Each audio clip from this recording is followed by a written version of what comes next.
Hello dear student, आप सभी लोगों का हमारे चैनल के ऊपर स्वागत है। जो फ़िलहाल जो टेस्ट सीरीज चल रही है, ये हमारी कंसेप्ट बिल्डिंग टेस्ट सीरीज चल रही है, जो आपके एग्ज़ाम के लिए काफ़ी इंपॉर्टेंट है। सबसे पहले हम 40 से 45 वीडियोज इस क्रैश कोर्स के अंदर देने वाले हैं, और ये crash course mostly ITI exams के लिए रखा गया है। जो ITI डिप्लोमा एग्ज़ाम्स हैं उनके लिए रखा गया है, ठीक है। और इस क्रैश कोर्स के अंदर आपको क्या बेनिफिट देखने को मिलेगा, ये क्लास कंसेप्ट बिल्डिंग क्लासेज हैं, जो आपको एग्ज़ाम पॉइंट ऑफ व्यू से काफ़ी इंपॉर्टेंट आपके लिए रहने वाली हैं। तो आप सभी लोग इन क्लासेज को एंजॉय कीजिएगा। और ये 40 से 45 वीडियोज़ का क्रैश कोर्स है, इसको आपको कम्प्लीटली सोल्व कर लेना है टेस्ट सीरीज़ की तरह, और आपका लेवल है वो आपका बूस्ट हो जाएगा, और आप एग्ज़ाम में 90% क्वेश्चन तक आप सभी लोग अच्छे से कवर कर पाओगे, ठीक है। ये जो एग्ज़ाम है मोस्टली BRO इलेक्ट्रीशियन और NVS जो इलेक्ट्रीशियन की वैकेंसी है उसके लिए बिल्डअप किया गया है। और भी मैनी मोर एग्ज़ाम्स हैं जो इम्पोर्टेंट्स हैं, जो ITI लेवल्स के DSSB के अंदर हो या किसी भी एग्ज़ाम के अंदर हो, काफ़ी लिए बिल्डिंग है ये। अपन लोग नेक्स्ट जो क्लास रहेगी वो एक स्पेशल टॉपिक के साथ रहेगी। हर बार में एक स्पेशल टॉपिक को अपन लोग यहाँ पर डिस्कस कर रहे हैं, ठीक है। आज हम बात करने वाले हैं हाफ वेव रेक्टिफायर और फुल वेव रेक्टिफायर के ऊपर बात करने वाले हैं। मोस्टली रेक्टिफायर क्या होता है, रेक्टिफायर क्या होता है, जो AC को DC के अंदर अपन कन्वर्ट करते हैं। क्या करते हैं, AC को DC के अंदर जो कन्वर्ट करते हैं, बट अपन को शुद्ध DC नहीं मिलती है। कौन सी मिलती है, पल्सेटिंग DC मिलती है, ठीक है। ये अपन बाद में पढ़ देंगे, बट अपन जो रेक्टिफायर का काम है वो AC से DC में कन्वर्ट करना है। और जो इन्वर्टर का काम है वो DC टू AC में कन्वर्ट करना है, DC टू AC के अंदर कन्वर्ट करना है, ठीक है। ये कंसेप्ट आपका क्लियर होगा। एक क्वेश्चन यहाँ से ही बन जाता है, क्योंकि इन्वर्टर और रेक्टिफायर से एक क्वेश्चन आना पक्का होता है किसी भी एग्जाम के अंदर। बहुत ज़्यादा इंपॉर्टेंट टॉपिक्स होते हैं, और सिंपल यही क्वेश्चन बताता है रेक्टिफायर क्या काम करता है, इन्वर्टर क्या काम करता है, ठीक है। अपन बात करते हैं, हाँ, अब रेक्टिफायर की हमने बात की। रेक्टिफायर के अंदर दो टाइप्स होते हैं, एक तो होता है हाफ वेव रेक्टिफायर और एक होता है full wave rectifier. Full wave के अंदर दो टाइप्स आ जाते हैं, सेंटर टेप रेक्टिफायर और ब्रिज रेक्टिफायर, ठीक है। तो यहाँ पर आप सभी लोग याद रख लेना है, ठीक है। अब हम बात करें हाफ वेव रेक्टिफायर की। एक टेबल दूंगा, अगर वो टेबल भी कर लेते हो तो इस चैप्टर को कम्प्लीटली निचोड़ है, उस टॉपिक से बाहर कुछ भी नहीं आने वाला है, ठीक है। वो टेबल दूंगा मैं आपको, सबसे लास्ट में वो डिस्कस करूँगा टेबल, उससे बाहर कोई क्वेश्चंस नहीं आएंगे, ठीक है। हाफ वेव रेक्टिफायर की तुलना में ब्रिज रेक्टिफायर का प्रयोग करने का क्या फ़ायदा है, इसकी इफ़िशियंसी उच्च होती है, यानी हाई इफ़िशियंसी होती है ब्रिज वेव रेक्टिफायर की। यानी सर कितनी होती है, ये ब्रिज वेव रेक्टिफायर की इफ़िशियंसी 81.2% होती है, और जो ये है इसकी होती है 40% के आसपास, ठीक है। तो अपन लोग हाफ वेव रेक्टिफायर की देख ली, और फुल वेव रेक्टिफायर की अपन लोग देख ली है, इफ़िशियंसी इसकी हाई होती है। नेक्स्ट जो क्वेश्चन है उसके ऊपर अपन चलते हैं। ब्रिज रेक्टिफायर सर्किट में AC को DC में बदलने के लिए कितने डायोड का प्रयोग करता है, अपन लोग बात करते हैं। हाफ वेव रेक्टिफायर है, वो मात्र एक डायोड का प्रयोग करता है। और फुल वेव रेक्टिफायर के अंदर आता है सेंटर टेप और एक होता है ब्रिज टाइप 4 और सेंटर टेप है 2 डायोड का प्रयोग करता है। यहाँ पर ब्रिज रेक्टिफायर के पूछ सकता है तो 4 डायोड ये यूज करता है, ठीक है।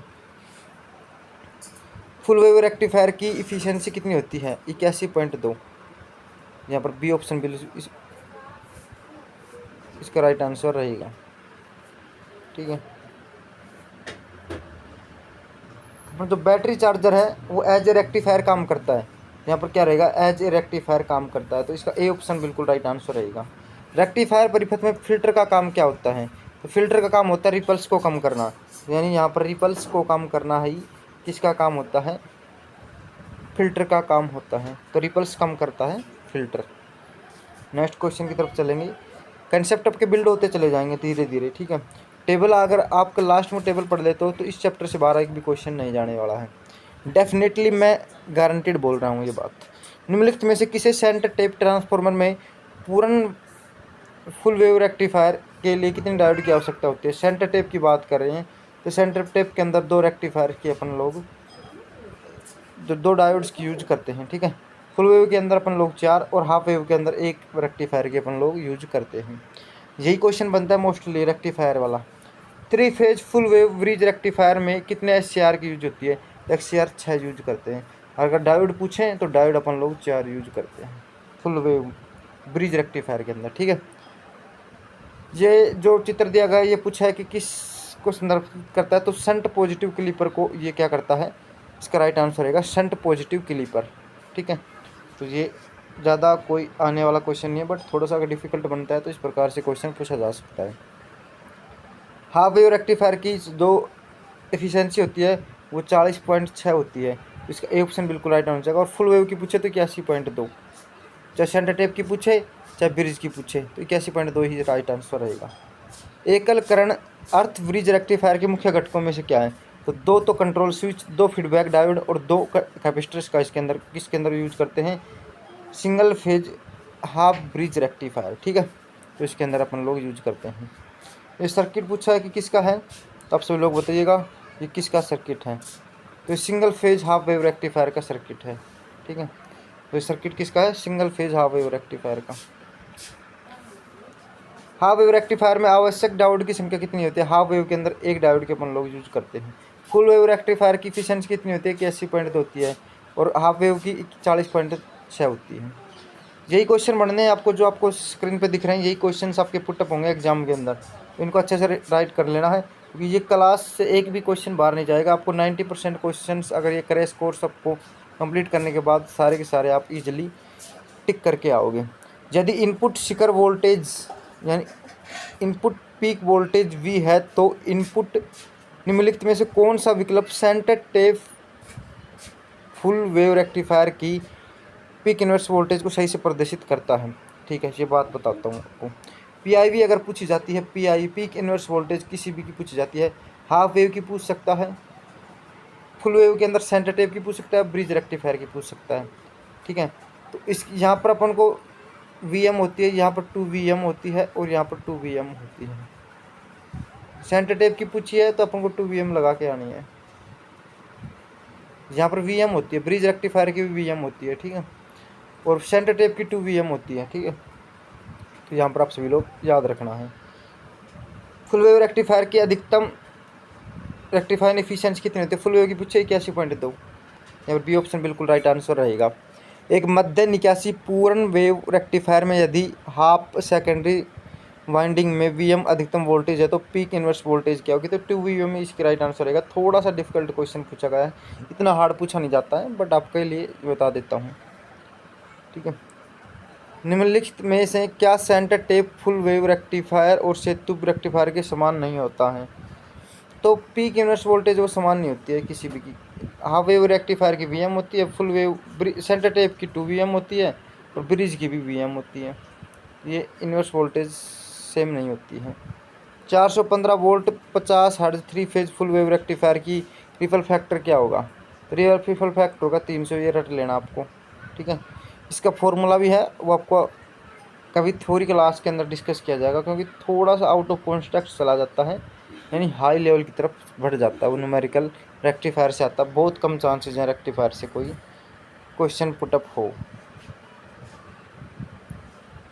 हाफ वेव रेक्टिफायर में अनुरुक्त ज्यादा तरंग की इनपुट आवर फ्रीक्वेंसी 150 हर्ट्ज है, तो आउटपुट फ्रीक्वेंसी कितनी होगी, 150 हर्ट्ज होगी, सेम रहती है। ठीक है, हाफ वेव रेक्टिफायर की इनपुट फ्रीक्वेंसी आउटपुट फ्रीक्वेंसी की बिल्कुल सेम होती है, तो इसका डी ऑप्शन बिल्कुल राइट आंसर रहेगा।